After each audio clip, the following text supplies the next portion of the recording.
Elige bien. Segunda vuelta.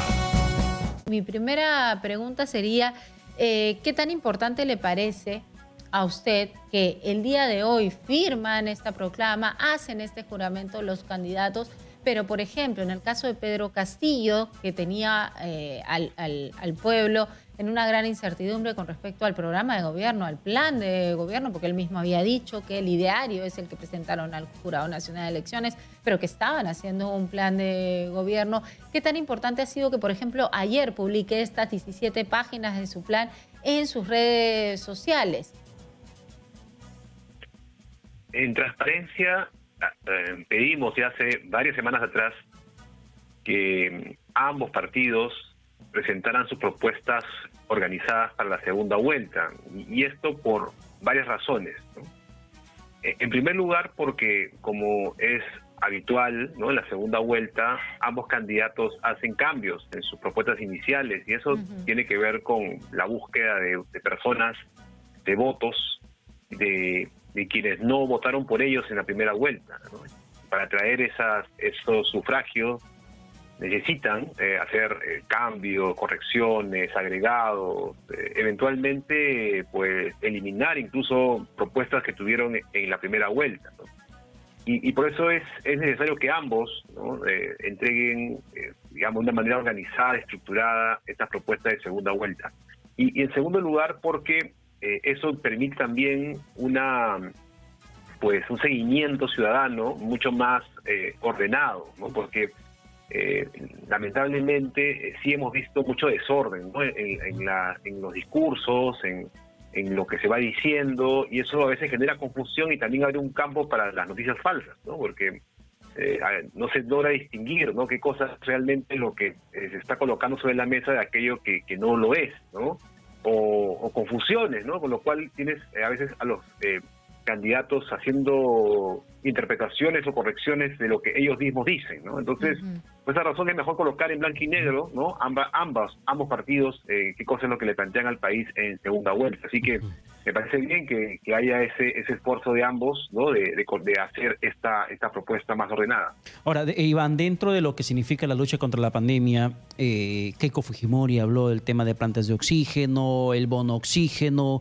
En el reciente plan de gobierno presentado por Pedro Castillo, subido a redes sociales la noche de ayer, se habla de lucha contra la pandemia de la COVID-19, incluso el compromiso del día de hoy, esta proclama ciudadana, también pone en su primer punto que se debe poner en marcha de forma inmediata los máximos esfuerzos del Estado y otros existentes para vencer la pandemia. Pero estamos frente a dos candidatos que de por sí, sin plan y sin proclama, incumplen con medidas de bioseguridad. La aglomeración que se vio en ambos lados el último sábado es muestra de ello. Aglomeración en el penal de Santa Mónica en los exteriores, aglomeración en una caminata que desarrolló Pedro Castillo en La Victoria con multitud que los acompañaba a ambas personas. Pero están generando mayor contagio. ¿Cómo pueden suscribir un acuerdo en ese sentido?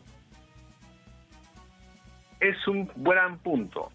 En transparencia, de hecho, hace ya varias semanas también atrás, señalamos públicamente la exhortación, ¿no?, a ambos, nuevamente, partidos, de no solamente respetar los protocolos porque es una obligación. Hay que recordar que hay protocolos que están en vigencia, hay normas sanitarias que están en vigencia, ¿no? Más allá de eso, porque requeríamos que hubiera una coherencia entre el discurso, ¿no?, de quienes quieren postular a la responsabilidad más importante de gobierno en el país, con las acciones, ¿no?, que tienen que ver con, pues, cuidar de la salud de los militantes, de los simpatizantes, quienes son los que se exponen, ¿no?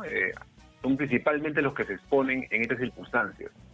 Entonces, nuevamente, ¿no?, insistir en que tiene que haber una coherencia en ese campo. Y por eso, eso también lo voy adelantando, nosotros en transparencia estamos convencidos que la proclama es un primer paso, pero va a ser indispensable desde el minuto siguiente, ¿no?, de la firma del mismo, hacer un seguimiento, ¿no?, muy detallado de todo lo que está ahí contenido, porque si no puede quedar sencillamente como un papel. Se requiere mucho seguimiento y vigilancia, ¿no? Exacto, Iván, a eso iba mi pregunta. ¿Tú sientes, por el discurso, por lo que siguen hablando cada uno de los candidatos, que en todos estos puntos, porque ellos ya mostraron que están de acuerdo con este documento. La candidata Keiko Fujimori lo firmó en un programa, el candidato Pedro Castillo lo firmó en un meeting y de alguna forma han dicho estamos de acuerdo con eso, pero sientes que son coherentes en todo lo que ellos dicen, en todo lo que ellos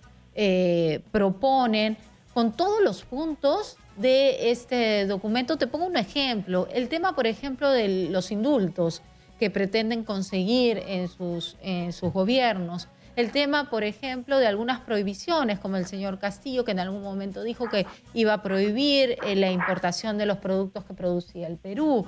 Y así, ¿hay temas que tú todavía los ves como bien contradictorios con este documento? En tanto no haya precisiones, sin duda, ¿no? Por ejemplo, ¿dónde puede haber una cuestión eventualmente pues de contradicción, ¿no?, entre el compromiso y la acción? Hacer un indulto a quien sea sin seguir las reglas que están establecidas en nuestra legislación y la legislación internacional. Si tú prometes, digamos, algo que va en contra de esas reglas, evidentemente estás yendo en contra de lo que dice la proclama, ¿no? Es muy claro. Ahora, eso va a requerir, como digo, precisiones. Pues es muy importante exigirle a ambos, ¿no?, detalles en estos temas para que podamos tener claro dónde puede haber eventualmente una contradicción con lo que se promete. Ya dentro de esas promesas o posibilidades de lo que puedan hacer en lo que respecta al indulto, justamente dentro de la proclama ciudadana hay un acápite que dice que jure respetar y proteger la independencia y los fueros de los otros poderes del Estado, así como respetar y proteger la autonomía de organismos como la Junta Nacional de Justicia, Tribunal Constitucional, Fiscalía de la Nación, Defensoría, Banco Central de Reserva, y allí también se puede meter al Poder Judicial en el rubro entre otros. Esto implicaría que tácitamente tanto Keiko Fujimori como Pedro Castillo renuncien a cualquier posibilidad de pretender indultar a Alberto Fujimori y a Antauro Humala respectivamente. En abstracto, ¿ok? O sea, no estoy hablando en términos puramente hipotéticos, solo si en ambos casos hubiera alguna de las causales previstas en la legislación nacional e internacional. Y eso está incluido, por ejemplo, en el Real Proclama la referencia al sistema interamericano de derechos humanos y los tratados internacionales, pero también no solamente en el sistema nacional, también en el sistema internacional. Si se hiciera algún tipo de decisión que vaya en contra de esos instrumentos, desde luego habría una clara infracción a la proclama. Bien, yo a veces recibo muchos comentarios sobre lo que está pasando en el país, sobre la política, sobre todo de jóvenes.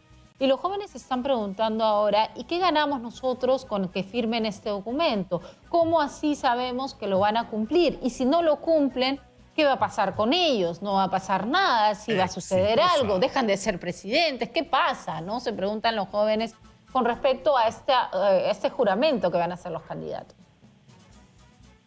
Sí, aquí hay que entender que nuestra democracia, pues, ha sido débil, ¿no?, durante estas primeras 2 décadas del siglo XXI, ¿no? Uno mira las cifras internacionales, por ejemplo, en la satisfacción con la democracia o en la confianza en las instituciones democráticas, y el Perú aparece entre los más bajos de América Latina, y en unos casos en realidad en el punto más bajo en estos indicadores.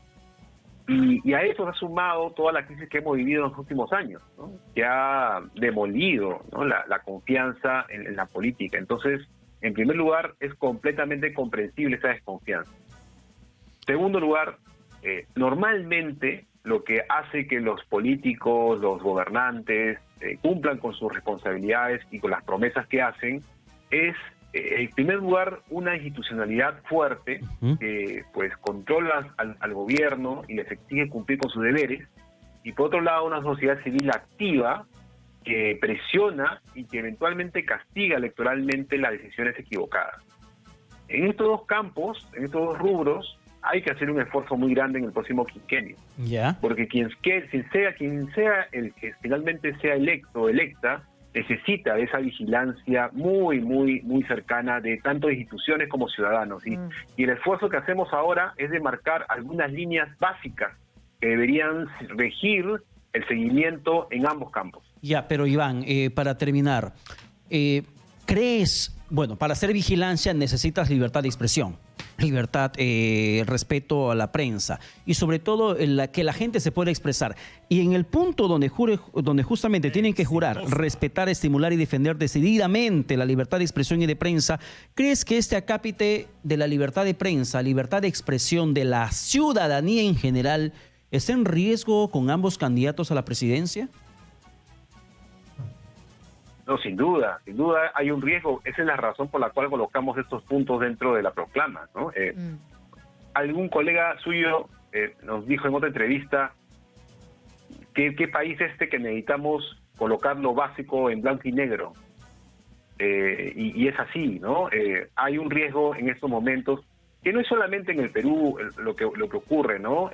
Cosas así de debilitamiento de la democracia. Pero sí, es un tema que tenemos que colocar pues sobre la mesa porque hay un riesgo sin duda, ¿no? Elige bien. Segunda vuelta.